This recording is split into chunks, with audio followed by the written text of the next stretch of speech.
Hello again. I'm doing another video of this game just to show you a few neat little tricks.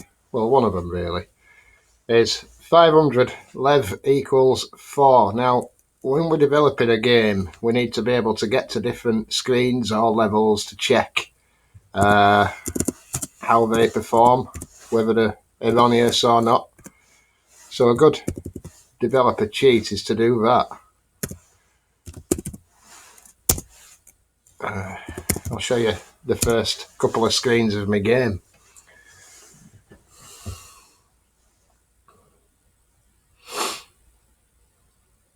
Can't remember releasing a game actually. I quickly unreleased it because it started at level 6 and it had been compiled and released and I'd not altered it.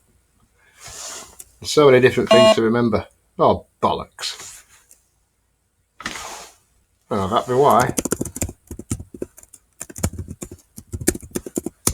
Right.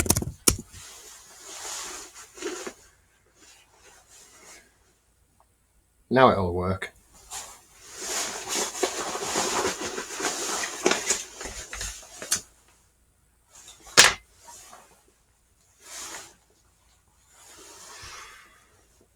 As mentioned before, the game is now joystick controlled because I read somebody's, I think it was on either Facebook, I think it was, or Atari Age, somebody said they hoped for joystick control, and I thought to myself, well, we're messing around with keys SD,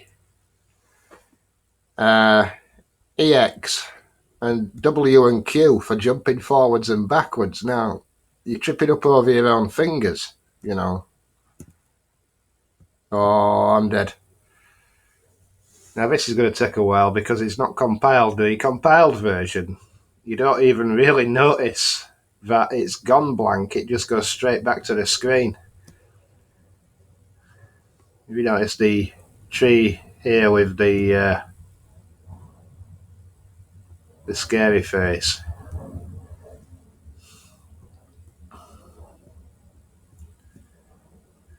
All the enemy movements are in arrays, which just literally just a sequence of numbers, and all they are is positions for the screen, either vertical or horizontal.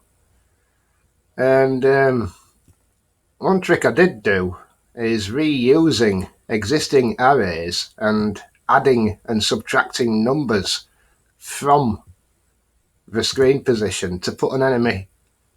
You know, you can have two enemies from the same array. You don't have to have lots and lots of them. And another alteration I made was to make the leaves on the trees two different colours to add a little bit of depth to the graphics.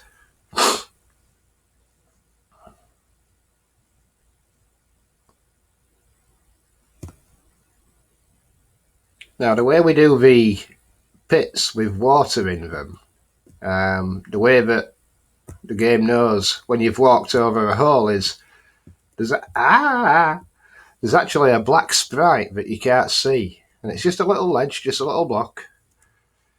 And when I first put the spider onto the game, I hadn't mapped him in quite the right place, and he actually kept walking onto the ledge, the black ledge. Now, that didn't make him fall down the hole, it made me fall down the hole, and it wasn't funny. So let's see if I can do this. Oh, I tried ducking. It's a lot more responsive compiled.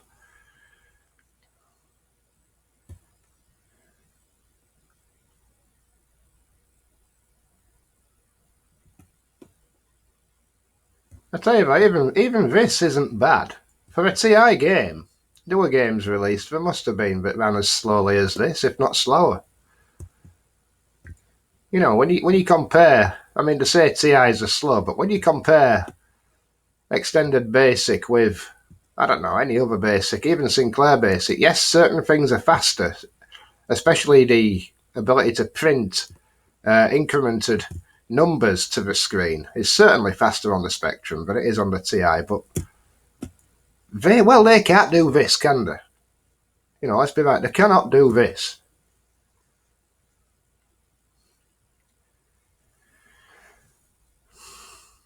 Oh, you'd be hard pushed on any other platform. I don't think even the C64 in BASIC could update the sprites quite as quickly and fluently as the bastard TI does. Sorry about my language. Right,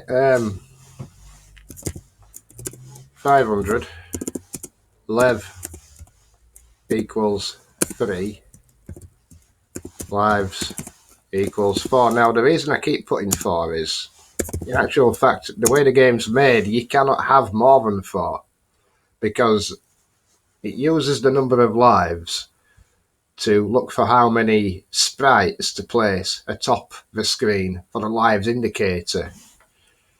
And if there was more than 4, it would try to put a 5th sprite on the line. And I don't know if you know anything, newbies who are watching or people with just general interest of the TI, the 9918 doesn't support any more than 5 sprites in a line. It would blank it out. Incidentally, that's why I have always got 3 holes in a row and not 4 or 5 holes in a row. The same with my Castle Conquer game. You only ever saw 3 drops at the same time.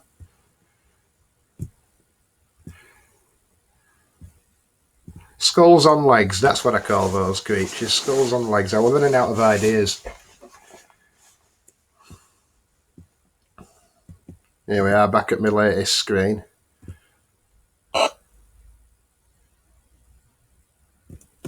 Duck this time.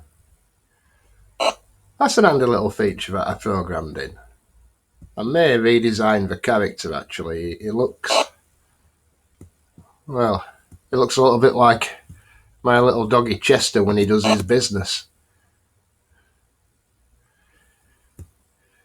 But you have to be careful. You have to be pixel perfect with that one because the spiders are literally only a pixel above where you are.